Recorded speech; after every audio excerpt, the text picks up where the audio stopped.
Allah lebih cepat mendekati kita. Ketika ada niat untuk kembali kepada Allah, Allah sudah lebih dekat, lebih cepat. Wa in taqarraba ilayya dzira'an taqarrabu ilaihi ba'an. Wa in atani yamshi, ketika ada orang dengan penuh kesalahan, penuh kemaksiatan, penuh dosa, meninggalkan kewajiban, tiba-tiba dia tersadar dan kemudian merasa bersalah, merasa berdosa dan ingin kembali kepada Allah. Dia lunglai, lemah, tak berdaya, putus asa, hampir saja mengakhiri hidupnya. Tiba-tiba dia ingat Allah. Dengan lunglai, dengan lemah itu dia bilang, ya Allah, saya udah nggak lagi sekarang mah udah kapok saya, Allah, pengen bener hidup. Dia jalan pergi ke satu tempat ngaji, datang ke tempat ustadz lah.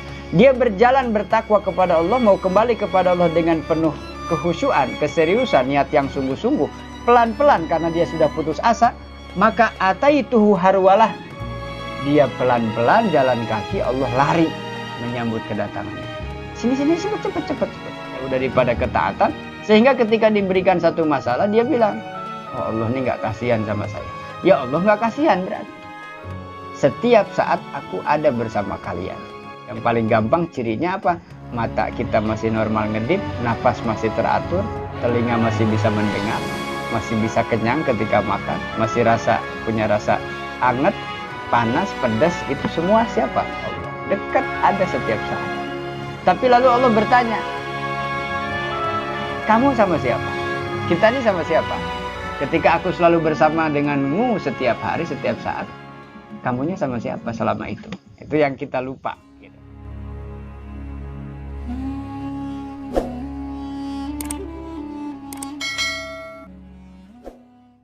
Bismillahirrahmanirrahim. Syarfudz dzakirina min hadhil ummah. Kemarin kita sudah bahas tentang keutamaan fadilah membaca Al-Quran. Sekarang zikir. Keutamaan daripada umat Nabi Muhammad diantaranya adalah diberikanlah kemuliaan ketika dia berzikir kepada Allah Subhanahu wa taala. Wa minasyarfil ladzi adkharahu Allahu li hadhil ummah.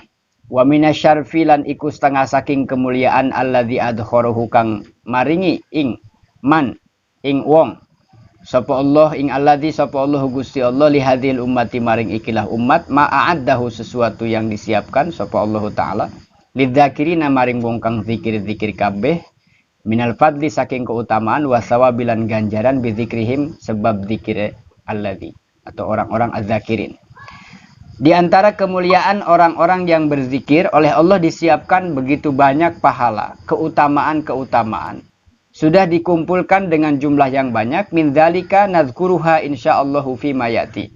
Di bawah inilah kami sebutkan apa saja keutamaan orang-orang yang berzikir kepada Allah dari umat Nabi Muhammad SAW yang sebelumnya tidak pernah diberikan kepada umat-umat terdahulu. Al-awwalu yang pertama, annal abda sesungguhnya setiap hamba yastafidu bidzikri, yang dia berzikir kepada Allah khususiyah. Dia punya zikir khusus.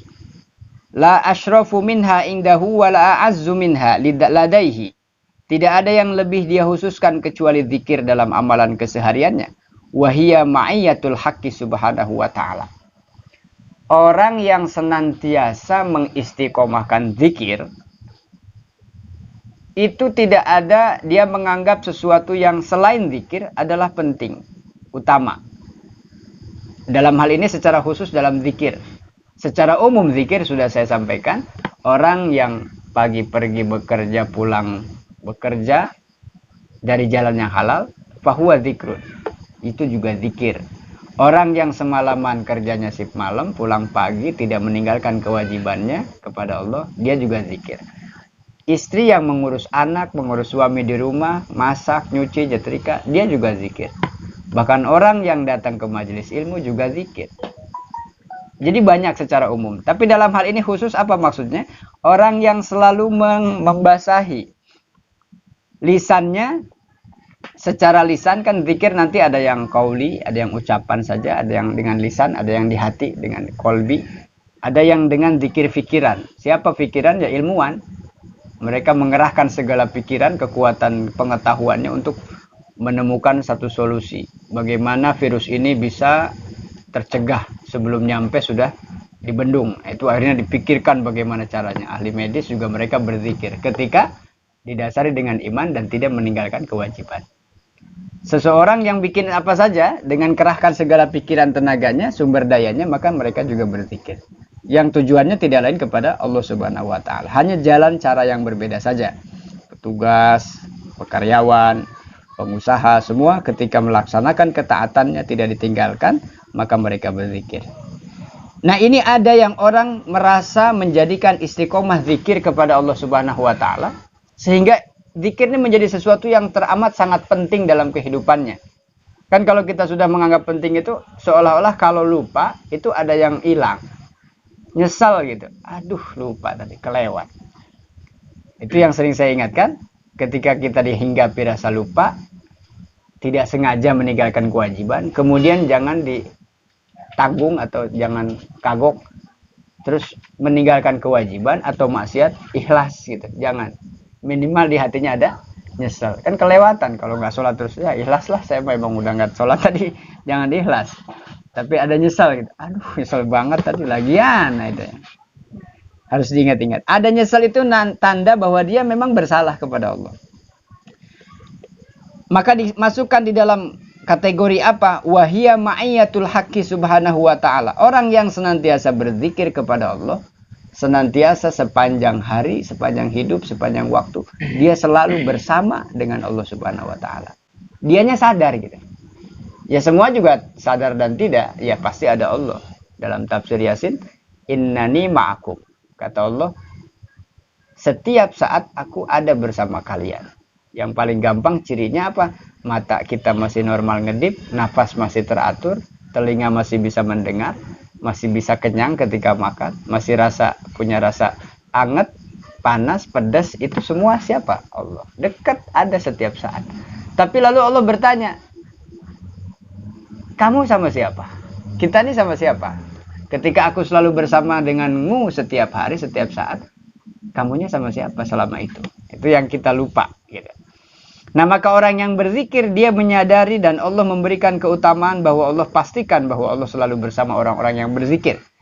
Wa dzikruhu lahu fil mala'il a'la, tentu saja diangkat derajatnya ke derajat yang tinggi dan mulia. Kama ja'a fil hadis, sebagaimana diceritakan di dalam hadisnya Rasulullah sallallahu alaihi wasallam, an Abi Hurairah radhiyallahu anhu qol. Abi Hurairah berkata, qala Rasulullah sallallahu alaihi wasallam, Rasulullah bersabda, yaqulullah, Allah berfirman begini, ana inda dhanni abdi bi wa ana ma'ahu idza dzakaroni. Ana inda dhanni abdi bi wa ana ma'ahu idza dzakaroni. Ana inda dhanni abdi bi wa ana ma'ahu idza dzakaroni. Allah berfirman, sesungguhnya aku inda dhanni abdi, bergantung kepada hambaku menduga tentang aku. Jadi Allah itu tergantung bagaimana kita menduga. Kalau kita ketika punya masalah, kemudian kita merasa taat kepada Allah, kewajibannya dilaksanakan, larangannya ditinggalkan, tiba-tiba Allah uji dengan satu musibah, dengan satu persoalan. Terus kita sabar dan menerima. Apa yang dikatakan orang sabar kan yang pertama kali terucap dari lisannya adalah inna lillahi wa inna ilaihi raji'un. Udah itu satu. Apapun yang terjadi, kalimat yang keluar ketika kita merasa kejadian atau keadaan ini dirasa tidak nyaman, tidak baik, yang pertama harus innalillahi dulu. Minimal memacu otak, saraf berpikir bahwa tipikal ciri orang mukmin itu selalu menyandarkan kepada Allah. Khairihi, baiknya sesuatu yang dialami atau sebaliknya, itu dari Allah. Dan tidak mungkin Allah menjadikan sesuatu sia-sia. Sudah pasti ada maksud. Innalillahi dulu, sesungguhnya kami milik Allah. Wa inna ilaihi raji'un, dan kami akan kembali kepada Allah juga. Maka itu yang harus ada pada kita. Allah tergantung kepada bagaimana kita memandang, menduga kepada Allah Subhanahu wa taala.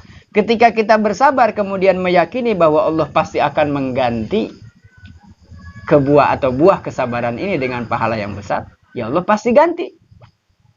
Tapi karena dasarnya memang tidak taat, jauh daripada Allah, jauh daripada ajaran, jauh daripada ketaatan, sehingga ketika diberikan satu masalah dia bilang, oh Allah ini nggak kasihan sama saya. Ya Allah nggak kasihan berarti.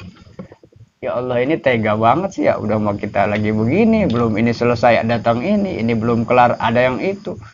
Ya kita bilang Allah nggak adil. Ya Allah nggak adil berarti. Dia merasa Allah nggak adil, ya Allah akan perlakukan dia tidak adil. Artinya dia kan bergantung pada apa yang dipikirannya. Dugaan dia kepada Allah itu apa. Nah alhamdulillah kita yang mukmin selalu saja meyakini Allahur Rahman, Maha Pengasih. Allahur Rahim, Al-Malik, Al-Quddus, As-Salam, Asmaul Husna. Atau sifat-sifat wajib bagi Allah yang kita hafal. Bismillahirrahmanirrahim. Setiap kita makan, setiap kita minum, setiap kita berangkat, setiap mau tidur, bangun tidur, sampai dalam kehidupan aktivitas sehari-hari, kita selalu meyakini mengucapkan Bismillahi dengan menyebut nama Allah. Ar-Rahmani yang Maha Pengasih, Ar-Rahimi juga Maha Penyayang. Kasih dan sayang Allah berarti ada setiap saat. Ana inda dhanni abdi bi wa ana ma'ahu, dan aku selalu bersamanya, menyertainya. Idza dzakaroni, kapan Allah selalu bersama kita? Ketika kita sebut, ketika kita ingat sama Allah.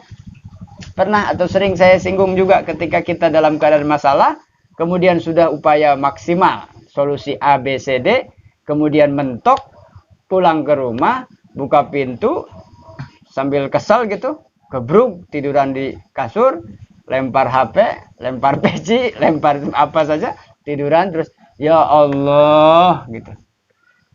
Aduh Gusti, kalau orang Sunda tuh. Saking pusingnya tuh Pak. Duh Gusti, kumaha ya Allah Gusti. Nah, itu bahasa-bahasa ini yang kayak kita sadar kan. Alam bawah sadar kita tuh sebetulnya menyebut siapa? Allah. Dan ini ayat hadisnya bahwa ketika orang itu memanggil nama Allah sengaja maupun tidak, dia niat mau zikir maupun tidak, itu Allah pasti jawab. Dan jawabannya begini, labbaika ya abdi sal fa'utik. Labbaik itu orang Betawi, tong bik sini tong bik, jang kulan orang Sunda. Orang Jawa mas dalam. Itu Allah ketika dipanggil ya Allah, itu jawab Allahnya, labbaika ya abdi. Ya ada apa? Sal, mintalah kamu, fa'utik, saya kasih nanti, tinggal minta. Nah gitu maksudnya. Nah ini selalu begitu kata Allah. Ana ma'ahu idza dzakaroni, saya selalu bersama kalian, mereka yang menyebut namaku. Fa in dzakaroni fi nafsi dzakartuhu fi nafsi. Fa in dzakaroni, ketika orang itu mengingatkan di dalam hatinya, di dalam dirinya, dzakartuhu fi nafsi, maka Allah juga mengingat orang ini dalam zatnya.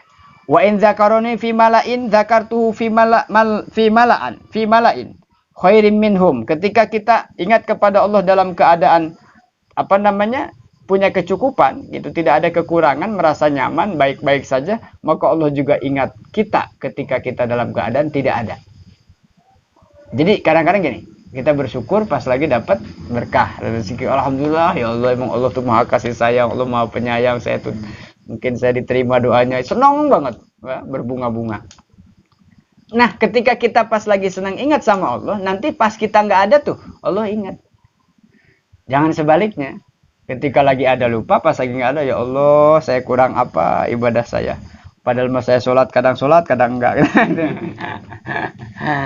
Saya tuh kalau doa fase, kadang doa, kadang enggak gitu.